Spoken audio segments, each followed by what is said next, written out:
समृद्धि महामार्ग में लगातार हादसे हो रहे हैं। इन हादसों को रोकने के लिए कई तरह के प्रयास किए जा रहे हैं।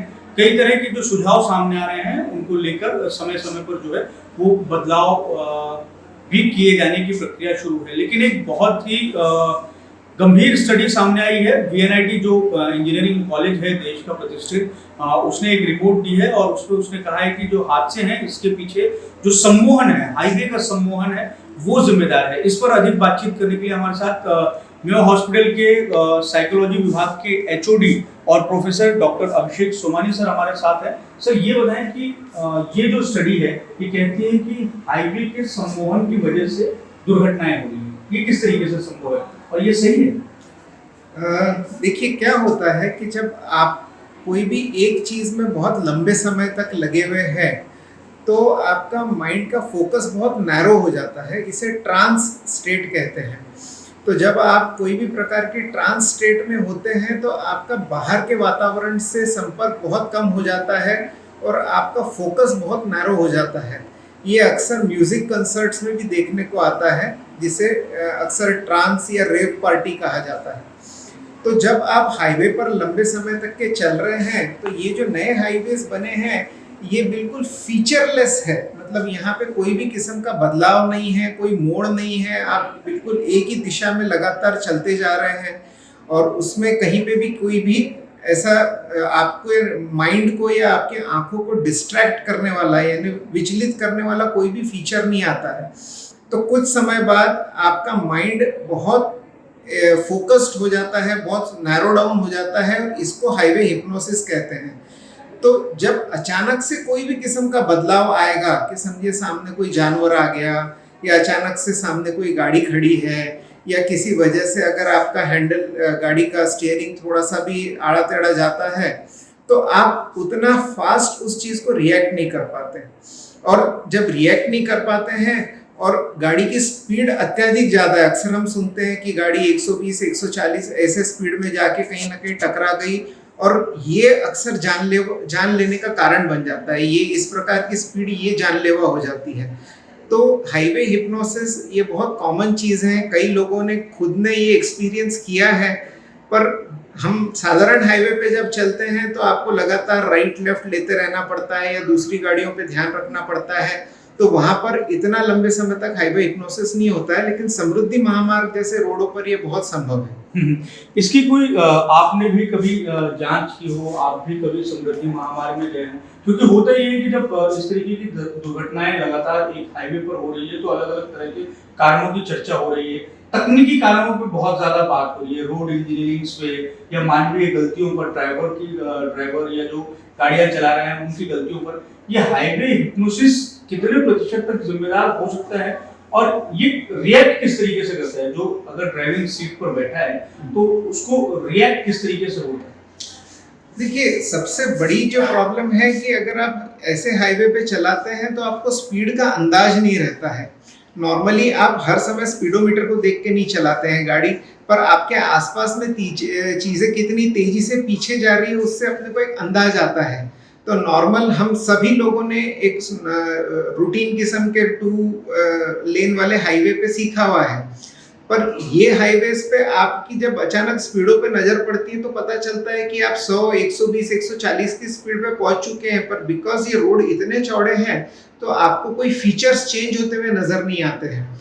तो इसीलिए गाड़ी चलाते वक्त बहुत खास अपने स्पीडोमीटर पे ध्यान रखना ज़रूरी है।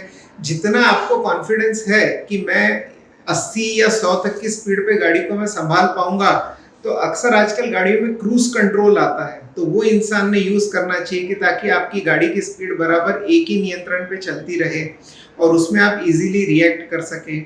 इसके अलावा अक्सर होता ये है कि हाईवे हिप्नोसिस सिर्फ ड्राइवर को नहीं होता है, जो गाड़ी के बाकी लोग रहते हैं उनमें भी हो जाता है। तो अक्सर लोग गाड़ी में सो जाते हैं, तो इसकी वजह से ड्राइवर के साथ में कोई बात करने वाला भी रहता नहीं है।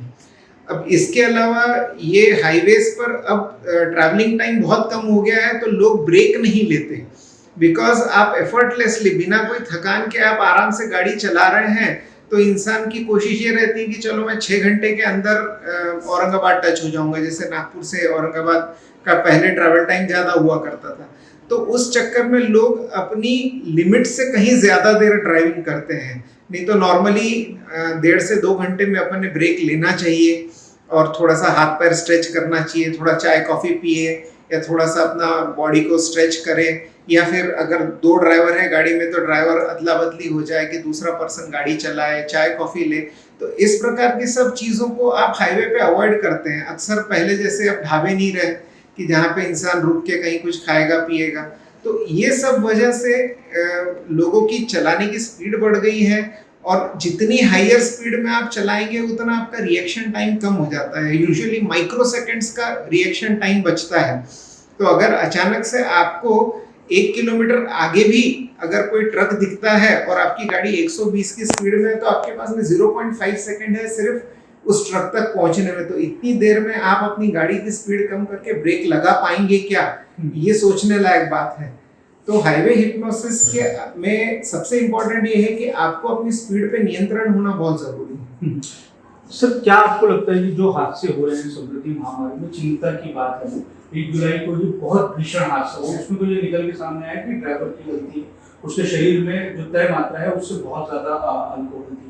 लेकिन ये भी प्रयास हो रहे हैं कि तकनीकी चीजों पर बहुत ज्यादा फोकस करके एक्सीडेंट्स के नियंत्रण के लिए उस दिशा में काम किया जाए। आपको लगता है कि हाईवे का जो समूह है, जिस विषय को आप उठा रहे हैं, या VNIT की जो स्टडी में सामने आया है, उसको लेकर जो हाईवे पर समृद्धि महामार्ग पर जाने वाले जो ड्राइवर हैं या यात्री हैं, उनका समुपदेशन होना चाहिए, मार्गदर्शन होना चाहिए।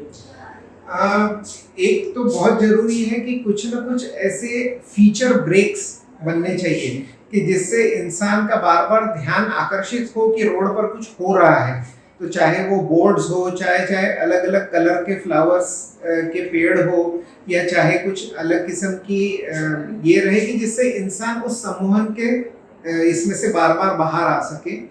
इसके अलावा जो चलाने वाले लोग हैं उनको पहले से अगर एक ये स्पीड का, और खास करके अगर कुछ पैचेस है कि जहाँ पर ज़्यादा एक्सीडेंट होते हैं, तो उसके खास पहले लोगों को चेताया जाए कि भाई आप इसके आगे जहाँ जा रहे हैं तो अगले 50 किलोमीटर में आप गाड़ी थोड़ा सा नियंत्रण में चलाइए। तो ये बहुत इंपॉर्टेंट पार्ट रहेगा।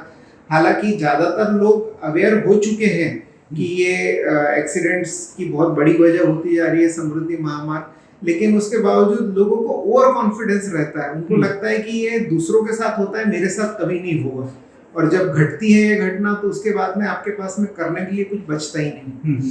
तो पहले से चेताना, पहले से लोगों को समुपदेशन करना कि आप स्पीड बराबर कंट्रोल करो, आप ब्रेक्स लेते रहो, आप अपने फेवरेट गाने सुनो, साथ में गाइए आप गाने, तो आपका दिमाग ज़्यादा जागरूक रहेगा। तो ये सब चीज़ें हेल्प करेगी कि जिससे कोई अपनी गलती से ये एक्सीडेंट की कोशिश अपन बचा सके। एक आखिरी सवाल आपसे ऐसा है कि क्या समृद्धि महामार्ग जिस कॉन्सेप्ट के साथ में बनाया गया है उसको समझने में कहीं ना कहीं जो सामान्य लोग हैं वो गलती कर रहे हैं क्या? क्योंकि एक तो ये है कि आवागमन सुगम होना चाहिए, आवागमन तेज होना चाहिए, और इसके पीछे की बड़ी वजह ये भी है कि जो हमारा कमर्शियल जो चीजें होती हैं, माल ढुलाई और बाकी सारी चीजें, उसको लगने वाला जो कॉस्ट है उसको कम करके, रिड्यूस करके, जिसका फायदा सामान्यतः ग्राहकों को हो। लेकिन सामान्य लोग जल्दी पहुंचने और अपने गंतव्य तक जल्दी पहुंचने के लिए, ये ट्रैवल टाइम कम करने के लिए इस हाईवे का इस्तेमाल कर रहे हैं, या उस दृष्टिकोण से बहुत ज्यादा इस महामार्ग को देखना या हमने समझना शुरू कर दिया है, इसलिए ये हादसे हो रहे हैं। अगर सिर्फ कमर्शियल इस्तेमाल को लेकर बहुत ज्यादा फोकस हो, तो ये देखने में ये भी आया है कि जो दुर्घटनाएं हो रही हैं, जो यात्री वाहन है उनकी हो रही है, जो कमर्शियल वाहन है उनके बहुत कम हो रही है। तो इसके पीछे की क्या वजह हो सकती है? देखिए, मैं जहाँ तक समझता हूँ कमर्शियल व्हीकल्स का एक स्पीड लिमिट डिसाइडेड है। अगर वो उस स्पीड लिमिट से ज़्यादा जाते हैं तो उनके ऊपर में फाइन होता है। ये आजकल अपने रोड ऑफिस ने बहुत अच्छा काम करके रखा हुआ है। फॉरेन में भी देखिए हर जगह ऐसे हाई स्पीड हाईवेज बने हुए हैं। ये इंडिया में बने हैं, ये पहली बार की बात है, लेकिन जर्मनी या दूसरे देशों में कई दशकों से ये ऐसे हाई स्पीड के हाईवेज चल रहे हैं। लेकिन उनकी कार्स उतनी वेल मैनेज्ड है और वहाँ के ड्राइवर्स को वैसी ट्रेनिंग दी जाती है कि ताकि उनकी वो ट्रेनिंग रहे बिना उनको गाड़ी का लाइसेंस, चलाने का लाइसेंस नहीं मिलता है। अपने यहाँ पे ड्राइविंग लाइसेंस मिलना कोई बड़ी बात नहीं है। आप जानते ही हैं इसके प्रोसीजर्स कैसे रहते हैं। और उसके अलावा न अपनी गाड़ियों में वैसी सेफ्टी रेटिंग्स है कि जहाँ पे अगर एक्सीडेंट होता भी है तो मनुष्य की जान बच सके। अक्सर अब कुछ गाड़ियों में हायर ग्लोबल क्रैश रेटिंग्स आने लग गई है, लेकिन पहले अभी भी बहुत सारी कारें 90% से ज़्यादा कारें ऐसी है कि जिसमें कोई सेफ्टी रेटिंग नहीं है, जिसमें एक्सीडेंट होना या मृत्यु होना तय है। तो ये कुछ चीज़ें हैं कि जिससे हम over a period of time धीरे धीरे एक्सीडेंट्स जरूर कम कर सकेंगे। लोगों में धीरे धीरे ड्राइविंग का डिसिप्लिन आएगा, गाड़ियों की सेफ्टी रेटिंग बढ़ेगी और गवर्नमेंट की तरफ से ऐसे कदम उठाए जाएंगे कि जिससे लोग प्रॉपर वो स्पीड लिमिट को पाल सके, लोग ओवर स्पीड में न जाए। ये सब चीज़ें इसमें बहुत हेल्प करेगी। धन्यवाद सर, हमसे बात करने के लिए। बड़े अहम विषय पर आपसे बातचीत हुई। तो ये थे डॉक्टर अभिषेक सोमानी, जो आईजीजीएमसी अस्पताल है, जिसे हम मेयो अस्पताल के नाम से जानते हैं, उसके साइकोलॉजी विभाग के एचओडी। तो सर हमें बता रहे थे कि समृद्धि महामार्ग में जिस तरीके से दुर्घटनाएं हो रही हैं, तो एक किस्म का जो सड़क को लेकर या हाईवे को लेकर जो सम्मोहन है वो जिम्मेदार है, और बहुत हद तक ये जो दुर्घटनाएं हो रही हैं उनमें वो जिम्मेदार है। तो इसलिए कोशिश ये होनी चाहिए कि उस चीज को या इस विषय को समझ के समृद्धि महामार्ग में ड्राइविंग होनी चाहिए, या कुछ इस तरीके से बदलाव होने चाहिए ताकि जो गाड़ी चलाने वाला जो ड्राइवर है वो हाईवे के सम्मोहन से बच सके। ये बेहद गंभीर विषय है, इस दिशा पे काम होना चाहिए। कैमरामैन दिनेश सातपुते के साथ दिपेश त्रिवेदी, न्यूज़ से न्यूज़ नागपुर।